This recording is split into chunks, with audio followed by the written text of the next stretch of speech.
Bienvenue à tous. Paris-Saclay Le Mag, c'est votre nouveau grand rendez-vous sur ce site unique en France. Un site qui innove, qui change. Nous allons vous plonger dans les arcanes de ce lieu. À suivre dans un instant les précisions de son directeur général, Guillaume Pasquier. Alors Paris-Saclay est dédié à la recherche, à la formation. Alors pour favoriser les échanges, il faut savoir sortir des sentiers battus.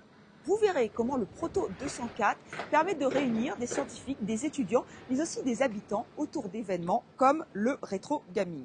Enfin, Paris-Saclay, c'est aussi des chantiers d'envergure. C'est ici qu'il y aura le futur EDF Lab, qui sera le premier centre de recherche et de formation du groupe en Europe.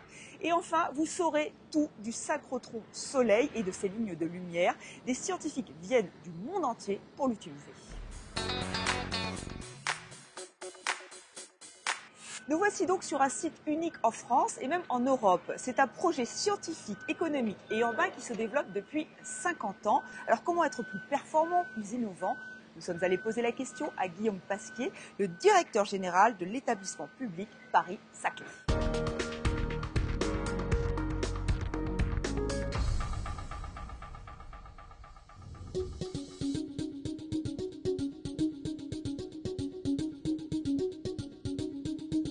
Le plateau de Saclay, c'est ce vaste territoire au sud-ouest de Paris, bien connu parce qu'il est l'un des grands poumons verts de la région Île-de-France, à 15 km du sud de Paris, un territoire agricole, vert, entouré par une ceinture d'urbanisation. Depuis une cinquantaine d'années, se sont installés sur ce périmètre, assez petit en réalité, à peu près 15 à 20% de la recherche R&D publique et privée française, donc des grandes institutions de recherche très connues de tous, le CNRS, l'INRA, le CEA, des grands établissements d'enseignement supérieur et de recherche, l'Université Paris-Sud, l'École Polytechnique, HEC, l'Université Versailles-Saint-Quentin, et des grands centres de R&D, d'ingénierie de grandes entreprises, Renault, Thales, Danone, EADS sont ici, et tout ça fait un ensemble absolument exceptionnel, unique en France, ça c'est certain, probablement unique en Europe par ses potentiels. L'ambition, c'est simplement de prendre acte de ces potentiels et d'en tirer le maximum. De faire en sorte que tout cela rayonne et crée un moteur de croissance, de développement, d'économie, de création d'emplois, de création de richesses, au service de cette partie de l'Île-de-France, mais plus largement du Grand Paris et sans doute de la France entière, puisqu'on a ici en réalité la capacité de créer l'une des 10 grandes plateformes d'innovation au monde, l'un des endroits attractifs pour tous ceux qui ont des idées, qui veulent créer, qui veulent développer, et qui regardent ces lieux d'agrégation, ces lieux où se passent les choses. La raison d'être de ce projet, c'est donc l'innovation. Et donc il s'adresse en premier lieu à tous les acteurs de l'innovation. Mais il faut aller plus loin. Il faut penser à tous les techniciens qualifiés, plus ou moins qualifiés, qui travaillent ensuite dans ces secteurs. Il faut penser à tous les étudiants, et même, j'ai envie de dire, aux futurs étudiants, à ceux qui ont envie de faire de la science, de faire de la technologie. Donc, qui trouveront là, j'ai envie de dire, un terrain de jeu formidable pour développer leurs idées, rencontrer, croiser des talents différents et être créatifs tous ensemble. Ce développement, cette croissance, elle s'incarne par la recherche de réponses à des grands défis sociétaux qui se posent aujourd'hui dans le monde.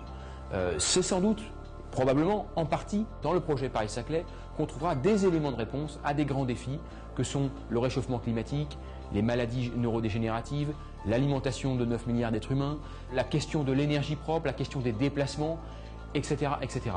Ici vont s'imaginer des solutions avec la recherche amont et puis la transition vers la recherche aval et vers des solutions technologiques qui sont à disposition du grand public.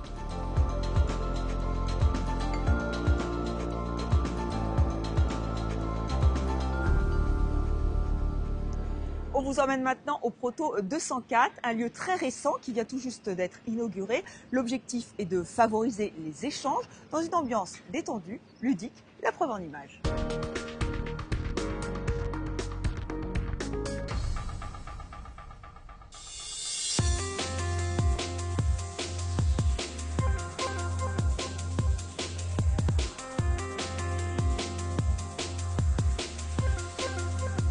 Le Proto 204, c'est un lieu de vie mutualisé qui est dédié à la création, l'innovation et la formation sur le campus Paris-Saclay, et notamment lié au croisement des communautés chercheurs, entrepreneurs, étudiants, industriels et habitants. Après l'inauguration il y a 2 semaines, on a eu une remise des prix la semaine dernière autour du concours mobilité de l'EPPS. Ici, il y avait donc les lauréats, les 6 équipes lauréates du concours. Aujourd'hui, on est très heureux d'accueillir un autre type d'événement qui est lié par l'association À Poil, qui travaille sur les jeux vidéo. Et donc là, ils ont rassemblé tout leur rétro gaming, c'est-à-dire des jeux vidéo des années 90 qu'ils ont redécouvert, puisque eux-mêmes n'étaient pas allés à l'époque. Et donc ils se retrouvent ici pour s'affronter sur ces plateformes. L'association À Poil a 9 ans. Elle est sur le campus d'Orsay Paris-Sud. Là, on est très content qu'ils puissent venir ici en tant qu'usagers du campus et donc directement usagers du lieu. Ce qui nous a intéressé dans leur événement, cette notion de rétro gaming, c'est-à-dire de faire des jeux vidéo, mais pas sur les versions HD, donc à haute qualité actuelle, mais vraiment de reprendre les anciennes consoles. Donc là, en l'occurrence, c'est les premières PlayStation et les NES pour Nintendo, donc des plateformes qui ont plus de 20 ans et qui sont souvent plus âgées que les personnes qui jouent dessus. Et donc là, ce plaisir de jouer, ce plaisir de se retrouver, et puis d'avoir des tournois ou des événements ludiques pour les novices. On a beaucoup aimé cette notion-là de faire quelque chose de manière simple et de croiser les publics.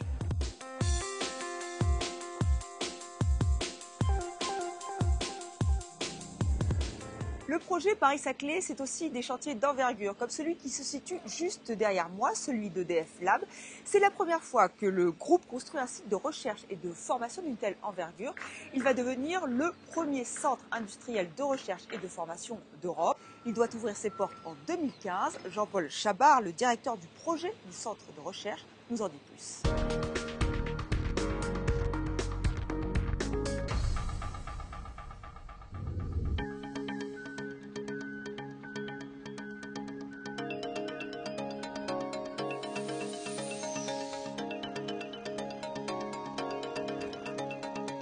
Il s'agit d'un projet qu'on a appelé EDF Lab Paris-Saclay. C'est un projet qui illustre en fait les 2 piliers de développement du groupe EDF, avec d'une part le développement des compétences et l'autre pilier est la recherche et l'innovation.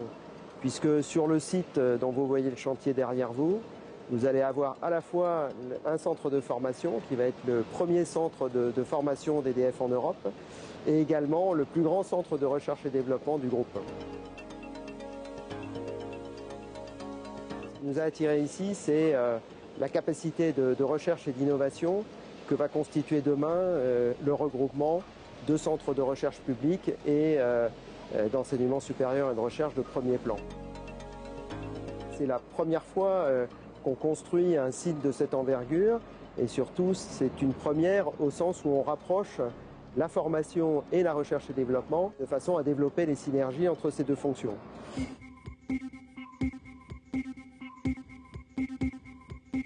Ce qui constitue pour nous également une première, c'est de s'implanter sur un campus scientifique et technique de cette ampleur-là, avec le regroupement de l'ensemble des établissements qui vont constituer l'université Paris-Saclay. On aura un des 10 premiers campus mondiaux et ça, bien sûr, c'est quelque chose de tout à fait unique. On va accueillir ici des populations extrêmement diverses.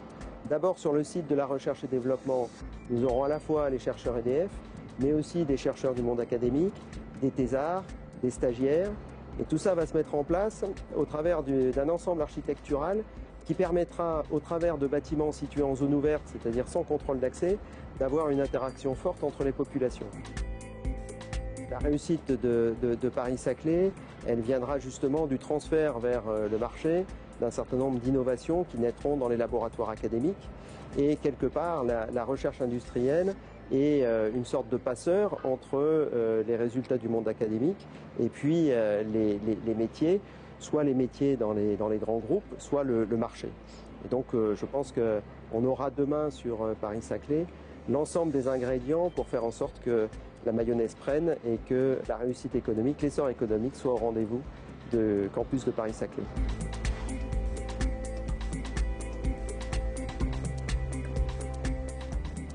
Gros plan sur le Synchrotron Soleil. Ce centre scientifique basé sur le plateau de Saclay attire les chercheurs du monde entier pour sa haute technologie. Ils peuvent faire des expériences exceptionnelles grâce aux lignes de lumière. Ces rayonnements permettent d'analyser aussi bien des antiquités que des enzymes. Et ce ne sont pas les idées qui manquent à nos scientifiques. Alors comment ça marche et pour quelle finalité? Je vous propose de regarder ce reportage.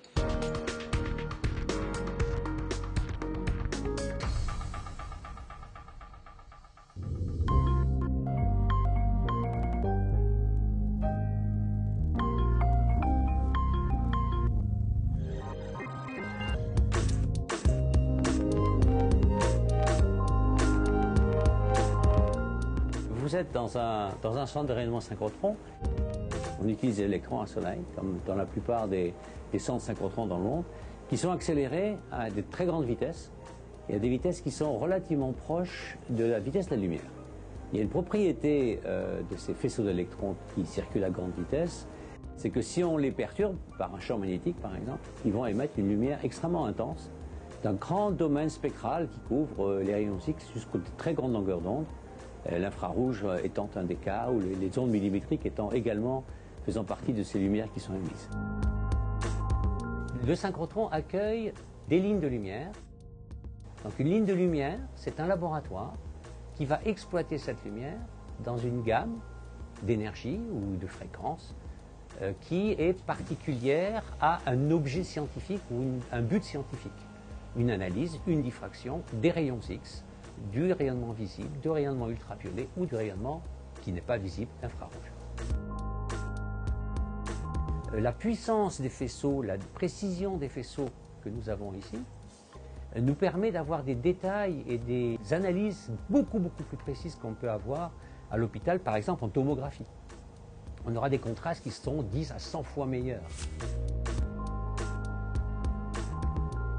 Je suis le responsable de cette ligne de lumière qui s'appelle Proxima 1 au synchrotron Soleil, qui est une ligne de lumière qui est dédiée à étudier les structures des molécules biologiques en forme cristalline. Dans le cas de ma ligne Proxima 1, ça ramasse les rayons X qui sortent du synchrotron. On les focalise avec des éléments, des miroirs. On choisit l'énergie de nos rayons X et on les amène vers un échantillon qui est l'échantillon qu'on essaie d'étudier. Il y a une émergence d'idées, de technologies qui permettent des avancées. Donc on est tous dans la recherche de l'avancée scientifique qui est la plus probante. À Soleil, par exemple, nous avons deux équipes. Bien sûr, les équipes de chercheurs sont là pour exploiter la lumière, mais nous avons aussi une équipe de chercheurs, de physiciens des accélérateurs qui, tous les jours, émettent des idées nouvelles pour faire des faisceaux d'électrons, des arrangements de systèmes magnétiques qui vont nous permettre d'obtenir des lumières beaucoup plus puissantes, beaucoup plus petites, et nous, derrière, pouvoir l'exploiter pour aller plus loin.